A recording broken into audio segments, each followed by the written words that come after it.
5 metrics to track for unlocking your full potential. Unlocking your full potential sounds like a scary task. How am I supposed to know if I'm on the right track?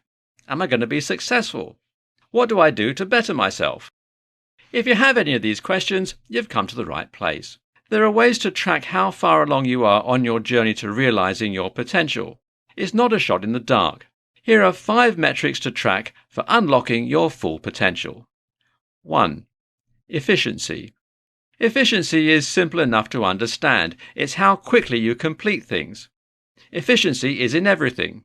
You can be efficient at building habits, at writing essays, etc. By tracking your efficiency, you're tracking how fast you work.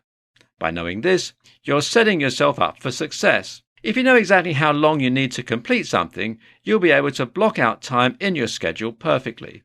Tracking your efficiency also allows you to see how far you've come. If you used to take 3 hours to complete one project, but now you only need 2 hours, you've increased your efficiency by 33%. Efficiency is a metric of time, and by tracking it, you can save time. 2. Progress. You can only track progress if you have clearly defined goals. So, if you already have your goals, your progress is how close you are to achieving that goal. This is why setting steps for yourself is so important. If you have one big goal but no steps, it'll be very difficult to gauge how close you are to achieving that goal. If you have lots of little goals along the way, however, it's much easier to see how far you've come. Set smaller goals that directly lead to your big goal. Then keep track of how many small goals you've achieved. That's your progress. By keeping track of your progress, you can see how far you have to go, but you'll also see how far you've come. 3. Error rate. Making mistakes isn't always a bad thing. In fact, keeping track of your mistakes, or errors, is important. Keep track of how many mistakes you make, which mistakes you make the most often, and how each mistake affects you differently. If you track your error rate, you'll be able to work on improving your weaknesses. Unlocking your full potential is not a straight shot, and knowing your mistakes will keep you self-aware on the twisted journey.